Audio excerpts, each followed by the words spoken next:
भारतीय cricket team ने आखिरकार एजबेस्टन के मैदान पर अपनी पहली टेस्ट जीत दर्ज कर इतिहास रच दिया। यह जीत न सिर्फ एक मैदान पर जीत की कहानी है, परंतु भारतीय क्रिकेट के जज्बे, धैर्य और निरंतर प्रयासों का प्रतीक है।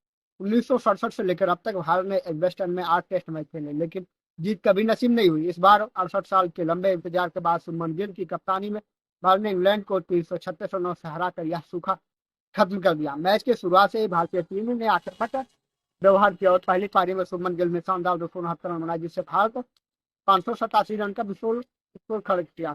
मिडिल ऑर्डर ने भी अहम योगदान दिया। इंग्लैंड की टीम हैवी ग्लोव को कृषि के प्रताप के बावजूद काफी सिमट गई। गेंदबाजों ने खासकर मोहम्मद सिराज और आकाशदीप ने लगातार दबाव बनाए रखे।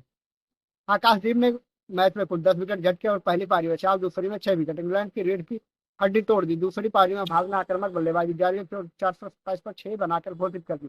एक बार फिर शुभमन गिल ने 161 रन की बेहतरीन पारी खेली, जिससे उनका कुल स्कोर 430 हो गया और उन्हें प्लेयर ऑफ द मैच भी चुना गया। इंग्लैंड को जीत के लिए 608 रनों का रिकॉर्ड लक्ष्य मिला, लेकिन भारतीय गेंदबाजों के सामने उनकी एक न चली थी। सिराज, जडेजा और अन्य गेंदबाजों ने मिलकर 257 पर समेट दिया।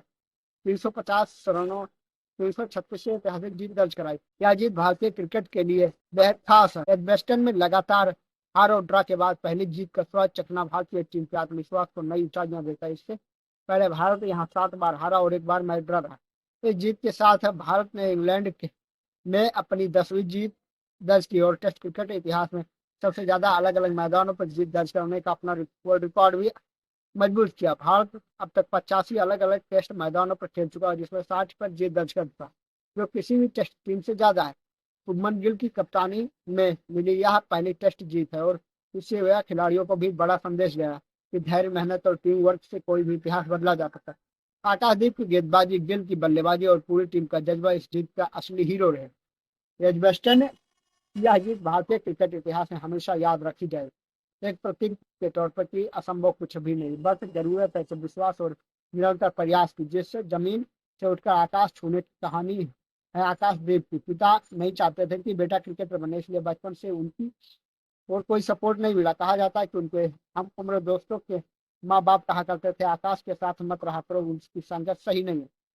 झारखंड राज्य बन जाने के बाद बिहार में वैसे भी खींचतान के कारण क्रिकेट बचा नहीं था जो झारखंड में था। आकाश जो बैटिंग ऑलराउंडर हुआ करता था, वो महज 16-17 की उम्र में नौकरी ढूंढने के नाम पर सासाराम बिहार में अपने चाचा के पास दुर्गापुर बंगाल चला जाता, लेकिन वहाँ एक स्थानीय क्लब ज्वाइन करने के बाद होता यह है कि उसके पिता का निधन हो जाता है और कुछ महीनों बाद भाई का भी और आकाश के क्रिकेट पर ग्रहण लग जाता है, जो 2.5-3 साल चलता रहा।